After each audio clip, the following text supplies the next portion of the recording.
মামলাটি যে ট্রাইব্যুনালে হয়েছে সেখানে আল্লামা দেলোয়ার হোসেন সাঈদীর বিপক্ষে যারা সাক্ষী দিয়েছে আপনি ভাবতেও পারবেন না যে তারা হলো ওই এলাকার প্রতিষ্ঠিত মুরগি চোর, তারপরে দিনমজুর, চরিত্রহীন, নৈতিকতা বলতে কিছুই তাদের মধ্যে নাই।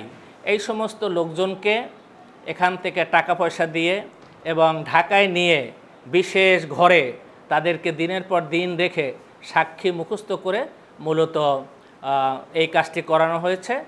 আল্লামা দেলোয়ার হোসেন সাঈদীর যে মামলাটি, যে মামলায় তিনি 13টি বছর জেলে থাকলেন, অন্য অন্য নেতৃবৃন্দ ফাঁসির রশিতে ঝুললেন, এই মামলাটি হচ্ছে এই বিশ্বের মধ্যে সবচেয়ে নিকৃষ্টতম মিথ্যা মামলা। বেহায়া শ্রেণীর লোকেরা কি জঘন্য ভূমিকা রেখেছে, এই সকল ভূমিকার আসল চিত্র ওনার পক্ষে যারা সাক্ষী দিয়েছে, মুক্তিযোদ্ধা, প্রতিবাদ যশা, আলেম লোকেরা, সেই সাক্ষীর মধ্যেও বর্ণনায় এখনও ট্রাইব্যুনালে তা সংরক্ষিত আছে। মূলত আল্লামা দেলোয়ার হোসেন সাঈদীর বিরুদ্ধে এই মামলাটি হচ্ছে রাজনৈতিক উদ্দেশ্য প্রণোদিত।